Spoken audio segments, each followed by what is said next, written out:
잘 돼도 사실 어찌 될지 모르는 그러한 구도죠. 깜깜한 밤에 타작마당에 가서 발치에 이불을 들고 거기에 누우라고 하는, 그렇게 말하는 시어머니나 그걸 그대로 하겠다고 따르는 며느리나 그 시어머니의 그 며느리, 이게 나오미와 룻의 믿음을 보여주는 대목입니다. 룻의 이 과감한 순종을 우리는 다시 한번 눈여겨봅니다. 5절에 보면 어머니의 말씀대로 내가 다 행하리이다, 말로 시인을 하고 있죠. 그리고 6절에 보면 시어머니의 명령대로 다 하니라, 이 지문을 보면 행동으로 또 그렇게 따르고 있습니다. 자, 여기서 룻이 보여주는 이 순종은 오늘을 살아가는 우리들에게 있어서도 참으로 아름다운 모델이 아닐 수 없습니다. 순종은 복종과는 좀 다른 어감이죠. 따르되 순순히 따르는 겁니다. 억지로 따르는 것 아니고요. 상명하복의 군대에서는 복종이라고 하는 것이 미덕이겠지만요, 신앙생활하며 우리들에게 아름다운 미덕은 순종하는 것입니다. 말씀하시면 순순히 따르는 것이죠. 자, 순종은요, 몸으로 표현하는 것입니다. 말로만이 아니라. 제가 오늘 한번 실천을 좀 해봤어요. 생각은 늘 운동을 좀 해야지, 조금이라도 시간을 내서. 근데 그럴 짬이 안 나고 마음에 여유가 잘 안 생겨요. 근데 오늘은 우리 감사하게도 교육자분들이 제 위임식을 기준으로 발로 잘 열심히 뛰라는 의미를 담아서 준 건지 모르겠어요. 운동화 한 켤레를 딱 선물로 주셔가지고 제가 어제부터 시간이 나면 그거 신고 요 주변을 이렇게 걷는데요, 오늘은 한번 큰맘 먹고 우리 교회에서부터 박정희 대통령 생가를 지나서 새마을 테마공원까지 쭉 한 바퀴 코스가 있더라고요. 가다 보니까 왕복 한 30분 정도 시간이 걸리고 한 3,000보 정도 소요가 되더라고요. 그러니까 해보니까 알아요. 그냥 아무리 생각 속에 내가 운동해야지 생각만으로 운동은 안 되는 겁니다. 몸이 움직일 때 운동이 되는 거죠. 근데 순종도 마찬가지예요. 생각만으로 하는 게 아니고요, 입으로만 하는 게 아니고요, 우리의 몸이 움직일 때 순종이 가능해집니다. 그리고 순종은 무엇입니까? 그대로 하는 것이죠. 내가 해석한 것에 따라서 더하거나 빼는 게 아니에요. 말씀하시면 그대로 하는 게 순종입니다. 오늘 룻이 보여주는 그 순종의 모습을 우리가 눈여겨보면서 우리 또한 그렇게 순종하는 하나님의 백성 되기를 축복합니다. 예수님 당시에 그 정말 겉으로는 종교 생활을 잘해 보았던 그 종교 지도자들이 있었죠. 바리새인들, 서기관들, 대제사장들, 이런 부류에 대해서 예수님 이런 비유로 말씀하셨어요. 어떤 사람에게 두 아들이 있는데 맏아들에게 가서 이르되 예 오늘 포도원에 가서 일하라 하니 대답하여 이르되 아버지 가겠나이다 하더니 가지 아니하고, 둘째 아들에게 가서 또 그와 같이 말하니 대답하여 이르되 실소이다 하였다가 그 후에 뉘우치고 갔으니 그 둘 중에 누가 아버지의 뜻대로 하였느냐, 이 질문을 하신 거예요. 그러니까 들어보니 너무 타당한 질문이죠. 사람들이 답합니다. 이르되 둘째 아들입니다. 이 첫째 아들을 비유로 한 것이 바로 당시의 종교 지도자들, 둘째 아들은 세리와 그들이 질타했던 죄인들이었어요. 근데 그들은 뉘우치고 다시 천국을 침노하는 자로서 믿음으로 상속받은 이들이 되었죠. 그러니까 믿음은 반드시 순종과 결부됩니다. 순종이 빠져있는 믿음은 없습니다. 믿음은 관념이 아닙니다. 우리의 전인이 몸으로까지, 이렇게 오늘도 예배하는 자리에 나오시니까 예배가 되잖아요. 관념 속에 신앙생활을 하는 것이 아닙니다. 근데 예나 지금이나 말뿐인 순종을 하는 경우가 많아서 걱정이죠. 이사야 선지자가 아주 오래전부터 이렇게 예언했어요. 주께서 이르시되 이 백성이 입으로는 나를 가까이 하며 입술로는 나를 공경하나 그들의 마음은 내게서 멀리 떠났다고 말이죠.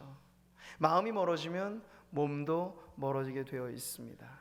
그러니까 이 순종의 아름다움은 입술뿐만 아니라 우리의 몸으로 룻이 보여줬던 그 과감한 순종처럼 그렇게 해야 함을 깨닫습니다.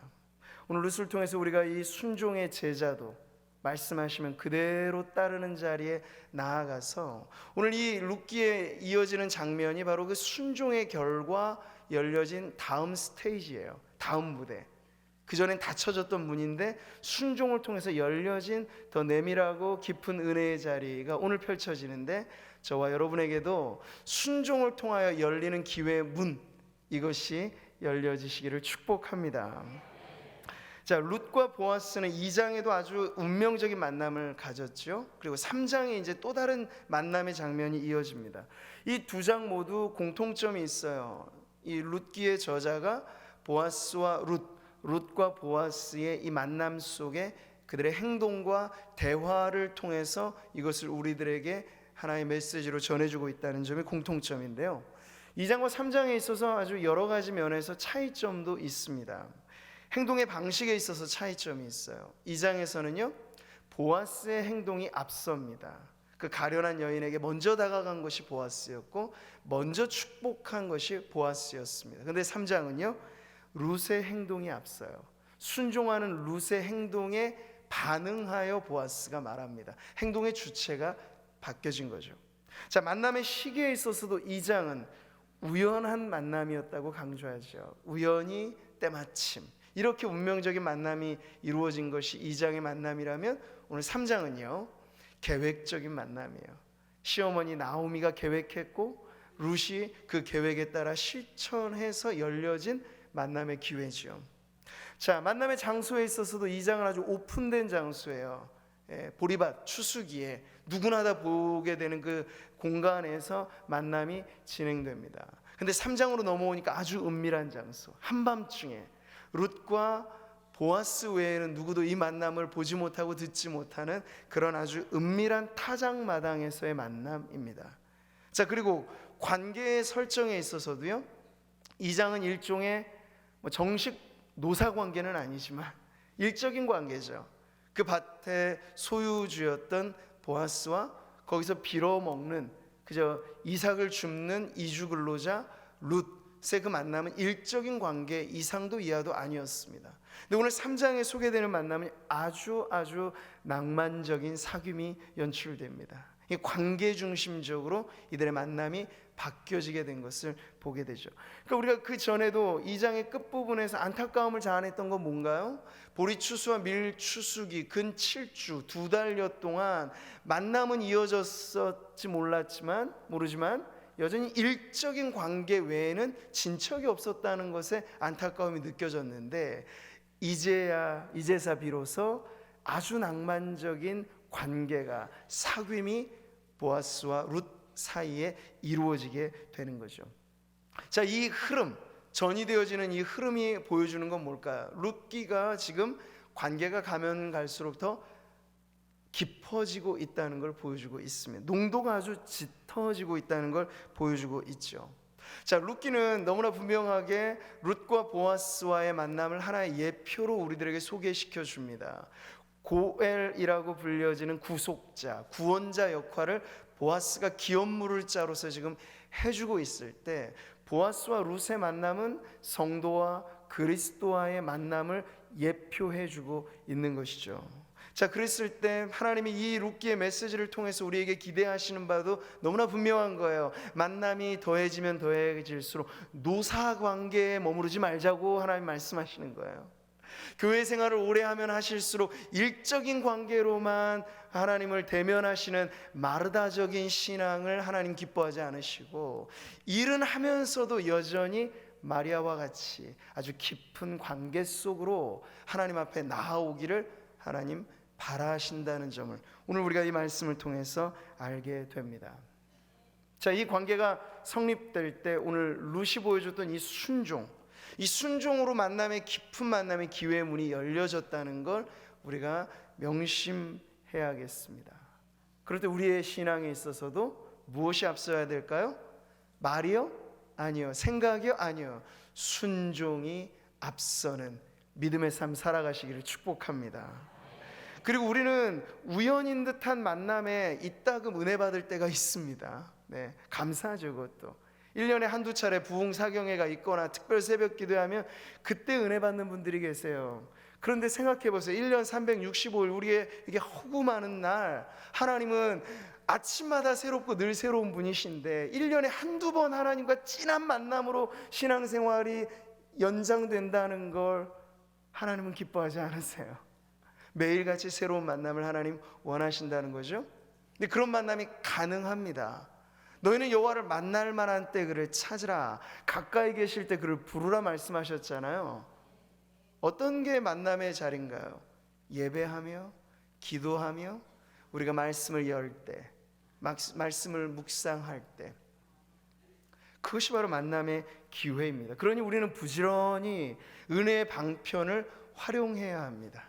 하나님을 만날 만한 자리가 어디인지 보셔서 그 자리로 나아가셔야겠죠. 매일의 새벽이, 제가 참 감사한 건 지난 주일 예수님의 이 우선순위 기도라는 메시지를 함께 나누었는데, 그 다음 날부터 보이지 않던 우리 새벽 기도에 성도님들이 이렇게 함께 하시더라고요. 순종이죠, 실천이죠. 그리고 그 자리가 분명 하나님께서 은혜 주시는 자리이기 때문에 새벽마다 누리는 은혜가 넘쳐나는 줄 믿습니다. 그걸 활용하시는 거예요. 적극적으로 활용하시는 거예요. 자, 그리고 우리는 공개된 만남뿐만 아니라 아주 내밀한 만남을 추구해야 합니다. 공예배에서의 만남이라는 건 일종의 우리가 함께 합창을 하고 함께 말씀을 듣잖아요. 그런데 그것만을 하나님은 원하시지는 않으세요. 하나님과 우리 사이는 아주 내밀한 관계가 필요합니다. 누구도 터치할 수 없는 골방에서의 만남이 필요한 거죠. 그래서 공개적인 자리에서의 신앙 고백도 있지만 속삭이듯 하나님과 대화하는 그런 교제도 우리에게 필요하다는 거죠. 그러니까 우리는 일상이 사실 하나님과 교제하는 시간과 공간이 되어야 할 줄 믿습니다. 때로는 고함치듯 외치는 공개적인 기도, 통성의 기도도 필요하지만요, 때로는 아주 속삭이듯 하나님과 대화하고 말없는 침묵의 교제 속에서도 하나님의 임재를 경험하는 은밀하고 내밀한 하나님과 나 사이의 그런 깊은 관계를 추구하시기를 바랍니다. 자, 오늘 순종을 통해 맛보는 은혜, 백문이 불여 일견이라 하였듯이 순종해 본 만큼 안다는 사실을 기억하시기 바랍니다.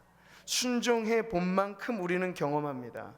신앙은 결코 구경하는 자리가 아니고 지식으로 대치하는 것이 아니고 우리가 아는 것이라면 마땅히 따라야 하고 순종함으로써 우리 찬양하신 것처럼 살아계신 하나님을 나의 삶 속에 경험하게 될 줄 믿습니다.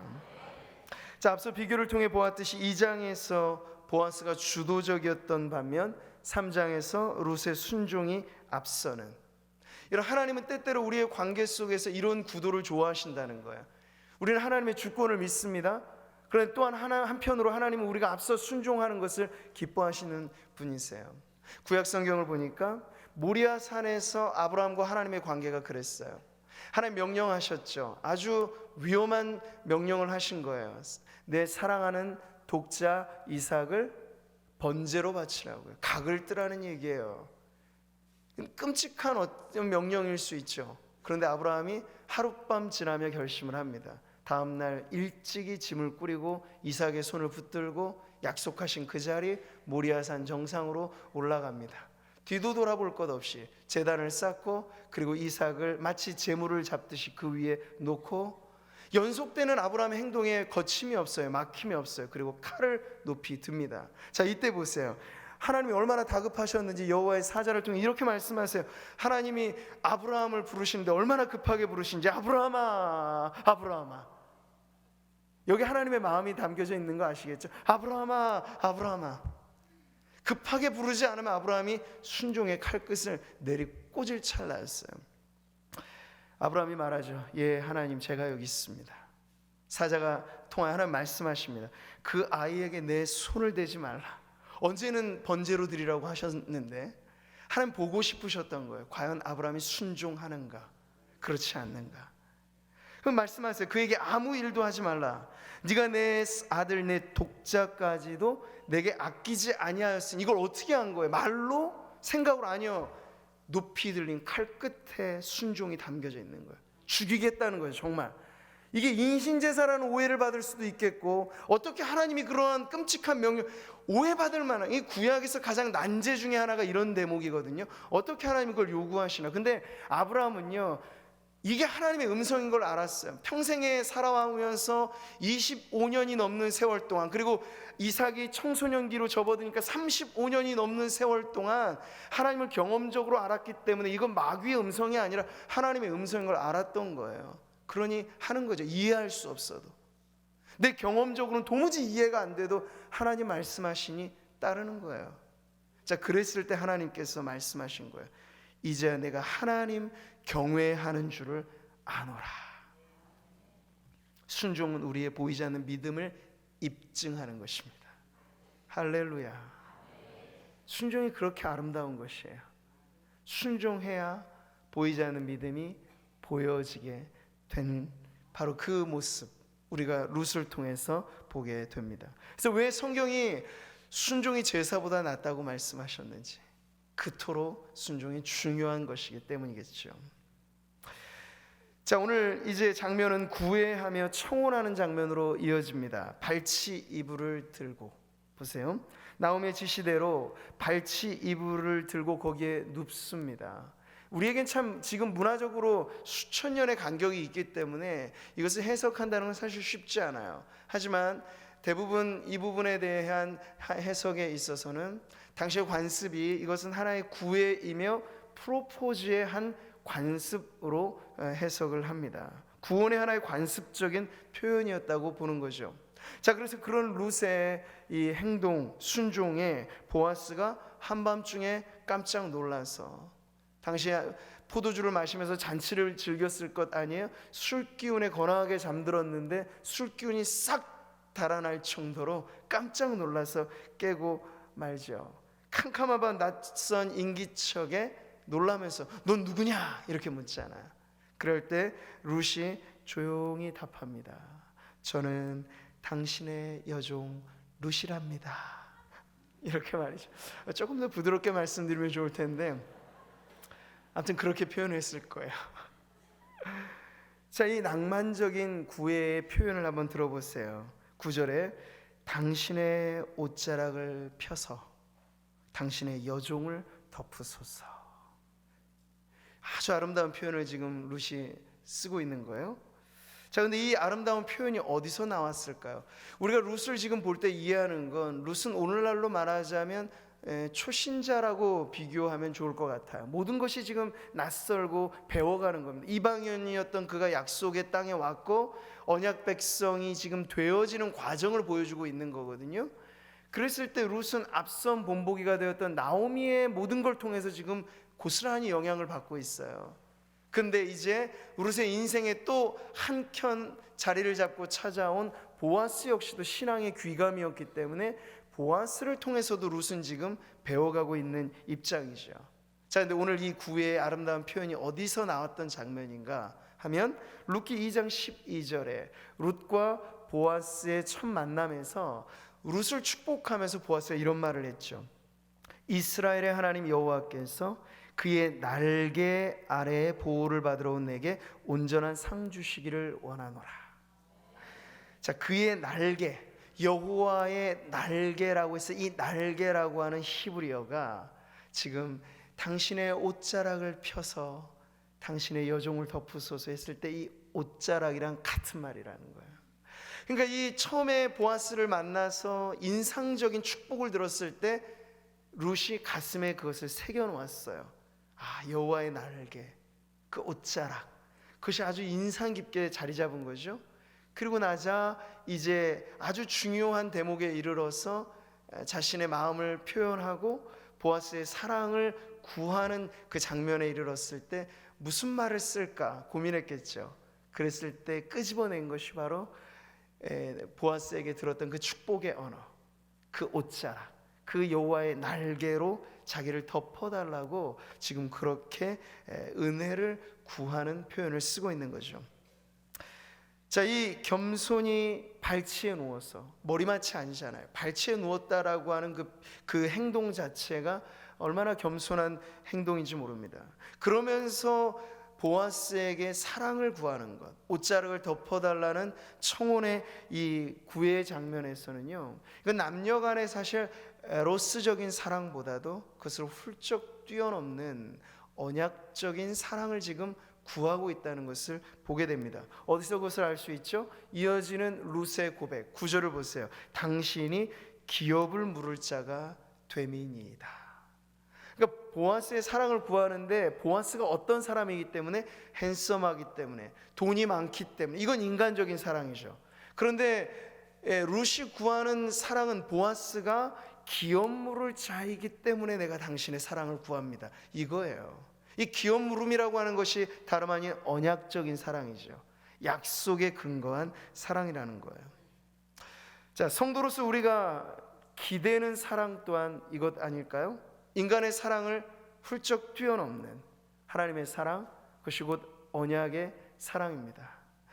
우리는 하나님을 사랑의 하나님이라고 말하죠. 그런데 간혹 가다가 하나님의 그 사랑을 인간적인 사랑으로 격화시킬 때가 많이 있어요. 하나님 기분 좋으시면 우리 사랑하고, 우리가 좀 못난 짓 하면 하나님의 사랑도 엎치락 뒤치락, 우리에게 막 하나님이 기분에 따라, 감정에 따라 분노를 자아내시는 분으로 우리가 하나님을 생각하는 건 잘못된 견해이죠.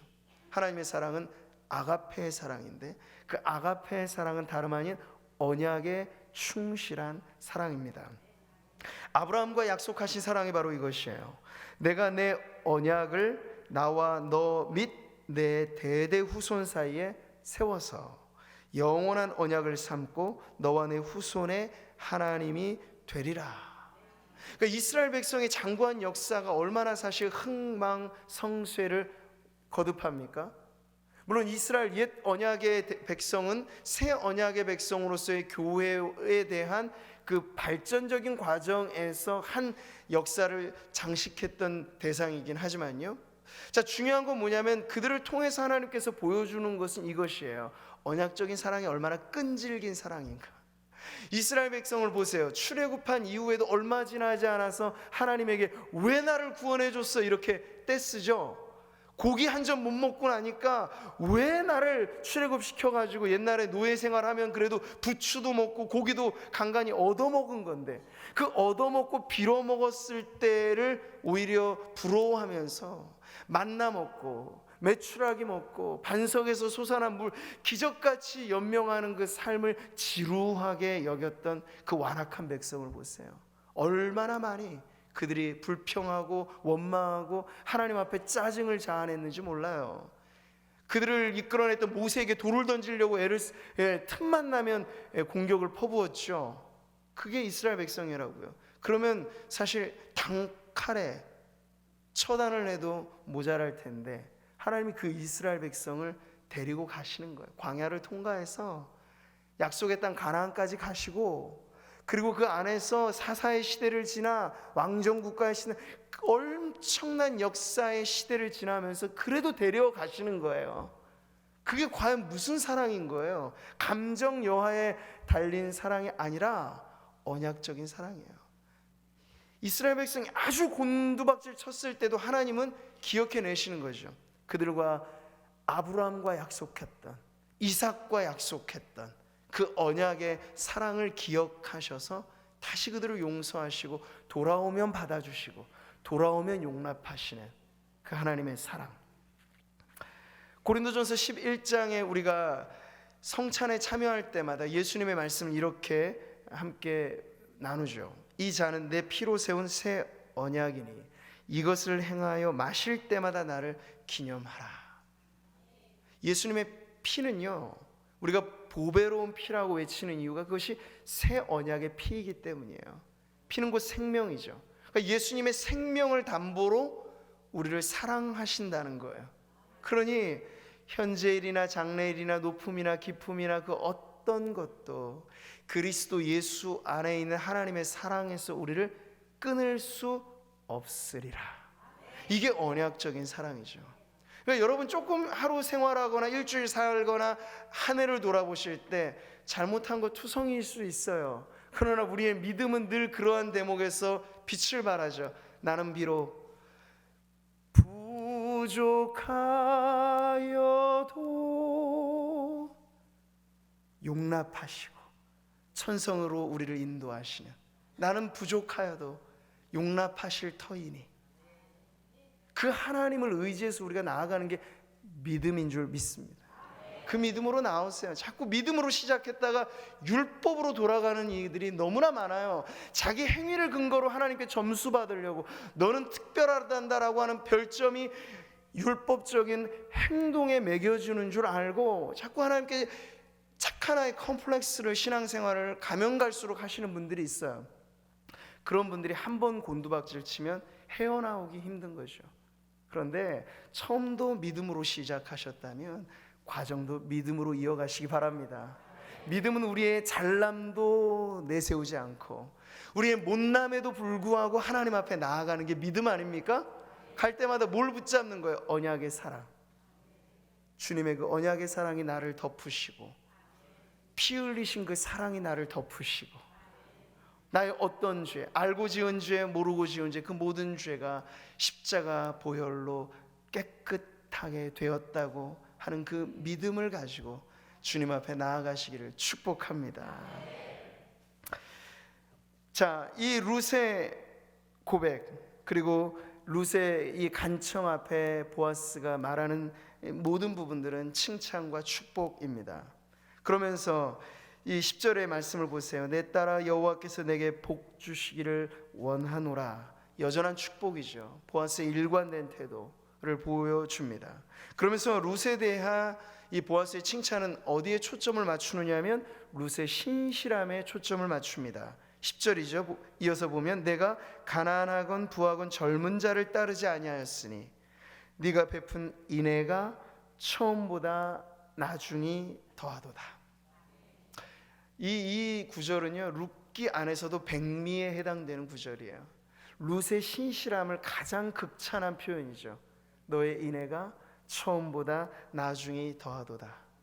인애가 뭔가요? 헤세드잖아요. 이건 하나님에게만 사실 적용할 만한 것인데, 룻기의 아름다운 등장인물들의 그 행동과 배려와 친절 안에 하나님은 당신의 헤세드를 담아내신 건데, 지금 보아스와 룻 사이에는 좁힐 수 없는 격차가 있잖아요. 지체 높으신 어른이에요. 그리고 룻은 아주 가녀린 그리고 어린 소녀와 같은 여인이라고요. 그 간격을 뛰어넘어서 보아스가 룻을 끌어올려 자신과 대등한 위치, 아니 오히려 더 높은 위치에서 인애를 말하고 있어요. 인애가 뭔가요? 높은 사람이 낮은 사람에게 주지 않아도 될 충성을 바치는 걸 인애라고 말합니다. 근데 지금 보아스가 룻을 그렇게 높여주고 있는 거예요. 룻, 그대가 나에게 보여준 사랑은 이와 같이 너무나도 아름답고 너무나도 귀한 사랑입니다 라고 그렇게 격찬을 하고 있는 것이죠. 처음보다 나중이 더한 그 모습. 그러면서 온 성읍이 당신을 현숙한 여인으로 알고 있습니다 라고 말하고 있어요. 그래서 그 밤에 은밀하게 찾아온 룻의 행동에 보아스는 스스로 겸연치 않고 혹은 오해하지 않을까 하는 그 모든 걸 일소시키는 거죠. 그대가 현숙한 여인인 걸 알기 때문에 나는 그대의 그 행동에 담겨져 있는 의미를 알고 있습니다 라고 그렇게 받아주고 있는 거죠. 자, 여기에 이 현숙한이라고 하는 단어 역시도 룻기 2장 1절에 보아스가 유력한 자라고 했을 때 그 단어와 똑같아요. 그러니까 지금 보아스는요, 모든 점에서 지금 룻을 높여주고 있는 거죠. 그의 사랑을 인애라고 표현해주고 있고요, 그의 행동 거지를 보면서 현숙하다 말하고 있어요. 그러니까 자신과 아주 대등한 위치로. 그러니까 정말 룻과 보아스가 여기까지 오면서 한 남자와 한 여자가 대등한 위치에서 하는 게 결혼이잖아요. 상하 관계가 아닙니다. 대등한 위치에서 하는 그 자리에 지금 룻을 세워주고 있는 것입니다.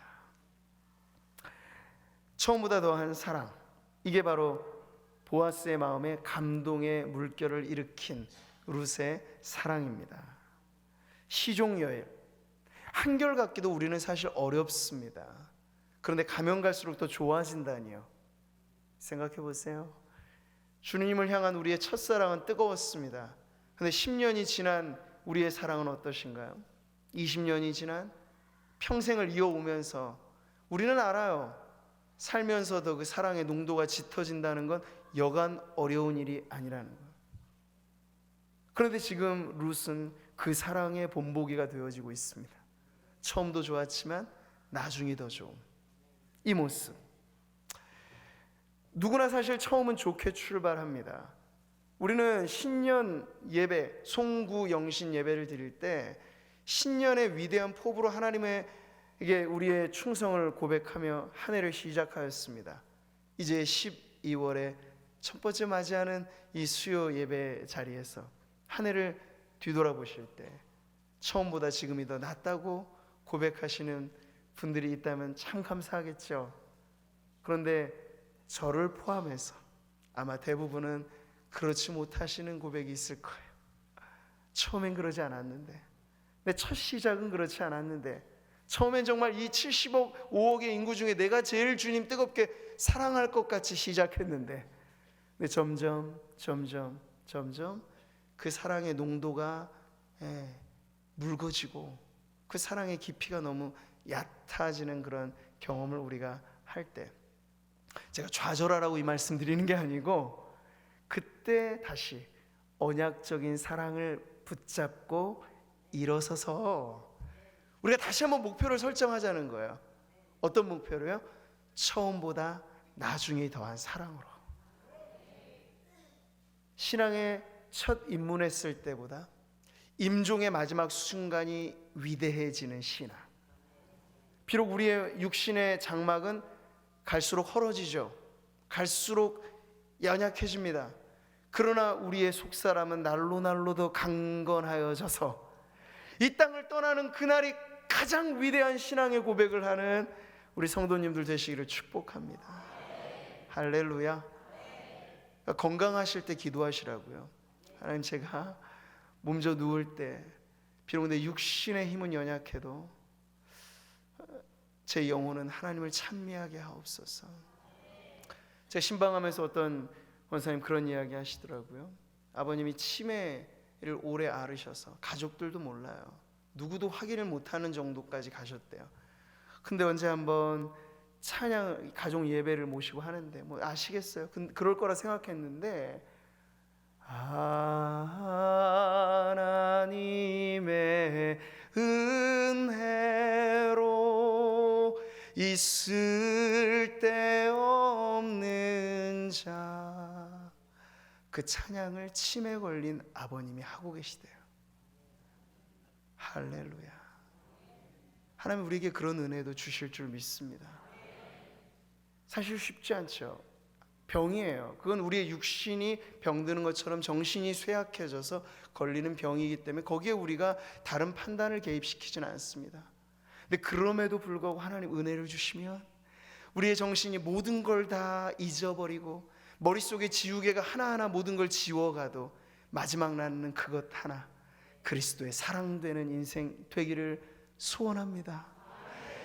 내 평생 소원이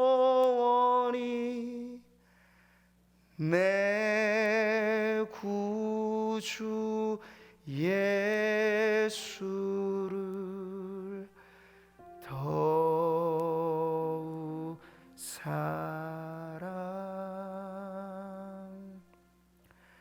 더욱 사랑.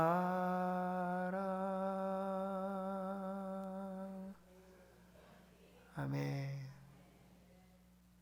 오늘 계속 이런 찬송이 막 나오네요. 할렐루야. 우리 마지막 자리가 그러기를 축복합니다. 찬송이 나오는 거죠. 제가 언제 보고 이제 한 번은 우리 옆에 복음 구절과 옆에는 목양 구절을 양 사이드에 지금 달았습니다. 요한복음 3장 16절을 가지고 몇 주간의 설교를 할 계획을 갖고 있어요. 근데 이 요한복음 3장 16절은 위대한 구절이거든요. 아주 복음의 엑기스. 근데 루터라고 하는 사람이 임종을 앞두고 마지막 되뇌었던 그 한 구절이 바로 이 구절이었어요. 하나님이 세상을 이처럼 사랑하사. 우리의 임종의 마지막 순간에 그 한 구절의 성경 구절이 있는 인생이 되기를 축복합니다. 처음보다 나중이 더 좋은 인생이죠. 언제나 처음보다 나중이 더 좋은. 계시록에 보니까 소아시아 7교회에 보낸 예수님의 이 메시지 중에 에베소 교회가 있어요. 아주 반듯한 교회였습니다. 정통성을 지켰던 교회, 칭찬받아 마땅한 일들이 많았습니다. 그런데 안타까운 점도 있었어요. 책망을 받은 부분이 있어요. 그게 뭔가요? 그러나 너를 책망할 것이 있나니 너의 처음 사랑을 버렸느니라. 이게 참 우리의 가슴을 뜨끔하게 만들죠. 우리 여러 가지 많은 점에 올바를 수 있어요. 잘하실 수 있어요.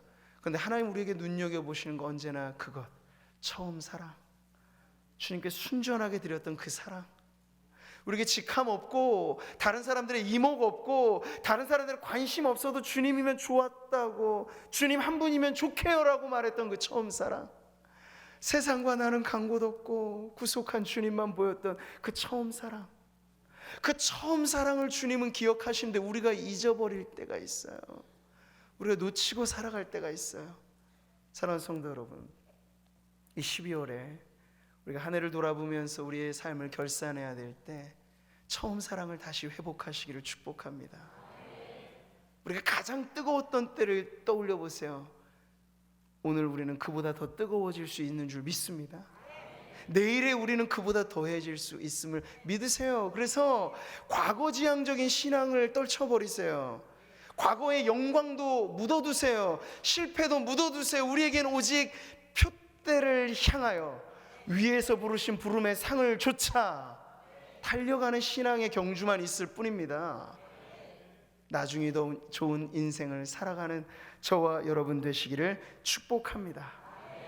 이 아름다운 룻기의 이야기가 그래서 이제 보아스가 룻을 축복하면서 내가 그대로 다 행할 거야, 깨끗하게 이 룻을 지켜주면서 그 밤이 지새도록 다른 어떤 일도 없이 깨끗하게 신앙의 양심에 따라서 룻을 지켜주고 돌려보내며 그 이후에 있게 될 이제 역전과 반전을 우리들에게 예고해주고 있습니다. 이 예고편까지만 말씀을 드리고 본방은 몇 주 좀 지나서 들으실 거예요. 왜냐하면 신임 교육자분들이 부임을 해오셔서 앞으로 주일 오후 예배 몇 주 그리고 수요 예배 해서 부임 설교를 좀 강단에 세워야 되기 때문에 신년 돼야 아마 이 아름다운 이야기를 내년도에 제가 들려드리도록 할 예정입니다. 그때까지 룻기의 메시지가 계속해서 우리들에게 이끌어오며 우리에게 강조하고 있는 이 아름다운 사랑, 텅 빈 인생을 채우는 이 아름다운 사랑의 이야기로 우리 사랑하는 성도님들 물들어지시기를 축복하고, 오늘 메시지와 같이 처음보다 나중이 더한 인생 되는 목표로 다시 한번 나아가는 저와 여러분 되시기를 축복합니다. 우리 오늘 이 찬양하면서 마무리하도록 하겠는데요, 주님 우리에게 듣고 싶은 것은 오늘 이 저녁에 이 고백이 아닐까 싶어요. 주님 사랑한다는 고백, 내 평생 소원이 주님 더 사랑하는 것, 내 마지막 비는 말 내 구주 예수를 더 사랑한다는 그 고백처럼 우리가 온 마음 다해 사랑합니다, 온 마음 다해 사랑합니다, 그렇게 저와 함께 고백하면서 주님 찬양하도록 하겠습니다. 주님과 함께하는 이 고요한 시간, 주님의 보좌 앞에 내 마음을 쏟네. 모든 것 아시는 주님께 감출 것 없네. 내 맘과 정성 다해 주 바라나이다. 온 맘 다해, 온 맘 다해 사랑합니다. 온 맘 다해 주 알기 원하네. 모든 삶 당신 것이니 주만 섬기리. 온 맘 다해 나 염려하잖아도, 나 염려하잖아도 내 쓸 것 아시니. 정말 정말 그렇습니다. 나 오직 주의 얼굴 구하게 하소서. 다 이해할 수 없을 때라도 감사하며 날마다 순종하며 주 따르오리다. 온 맘 다해 온 맘 다해 사랑합니다. 온 맘 다해 주 알기 원하네. 내 모든 삶 당신 것이니 주만 섬기리. 온 맘 다해. 마지막으로 한 번 더 고백합니다. 온 맘 사랑합니다. 온 맘 다해 주 알기 원하네. 내 모든 삶 당신 것이니 주만 섬기리. 온 맘 다해. 할렐루야. 하나님 감사합니다. 오늘 아름다운 순종의 여인 룻을 보면서 하나님 얼마나 기뻐하셨을까. 오늘 우리의 모습을 보면서 하나님 우리 안에도 룻과 같은 순종이 있기를 주님 바라심을 깨닫습니다. 때로 우리에게 지불해야 될 대가가 크게 여겨지더라도 사랑하는 아들 독자 이삭과 같은 것을 우리에게 말씀하실 때 우리가 기꺼이 따르리라 순종하는, 그래서 하나님의 마음을 흡족하게 해드리는 주님의 백성 되기를 원합니다. 즐거이 따르며 기꺼이 따르며 가감없이 순종하는 오늘 우리의 삶 되게 하여 주옵시고, 오늘 하나님 보아스가 룻을 보며 칭찬하였던 것처럼 우리를 보시는 하나님 그렇게 칭찬하시기를 원하심을 믿습니다. 너희의 사랑이 처음보다 나중이 더하다고. 하나님 초신자 때보다도 하나님 오늘 우리의 신앙이 더 깊어지기 원합니다. 가장 뜨거웠던 옛 신앙의 그 때보다 오늘이 더 뜨겁기를 원합니다. 날이 갈수록 더 깊어지는 사랑으로 우리의 이 세상 마지막 그 순간에 사랑한다 고백하며 주님 품에 안기는 저희들 될 수 있도록 축복해 주옵시고, 오늘도 병상에 누워있는 사랑하는 성도들에게 주님께서 이러한 은혜를 주셔서 병석에 누워서도 하나님 사랑합니다 고백하는 성도들 되게 하여 주옵시고, 우리의 생업의 현장이 어렵고 삶의 가정이 힘든 성도들에게 오늘 하나님 힘 주셔서 그럼에도 불구하고 주님 사랑합니다 고백하는 멋진 신앙을 가진 우리 구미 상모교회의 모든 성도들 되게 하여 주옵소서. 그래서 언제나 처음보다 나중이 귀한 인생으로 하나님 앞에 살아가는 저희 모두가 되게 하여 주옵소서.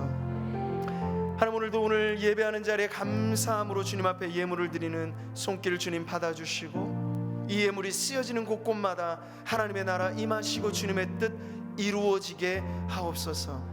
연말을 살아가면서 우리 사랑하는 성도들의 가정의 형편과 생업의 현장에도 하나님 복을 주셔서 하나님 우리가 물질로 인하여 시험당하지 아니하고 언제나 물질의 주관자 되시는 하나님께 영광스러운 고백을 드리는 선한 청지기로 살아가는 우리 모든 성도들 되게 해주시기를 간절히 바라오며, 이 모든 말씀 살아계신 예수님의 이름으로 기도하옵나이다. 아멘.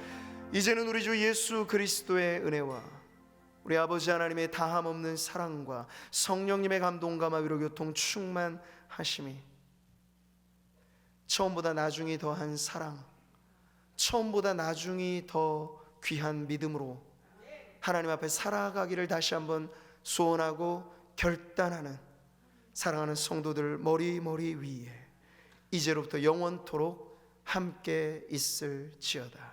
아멘.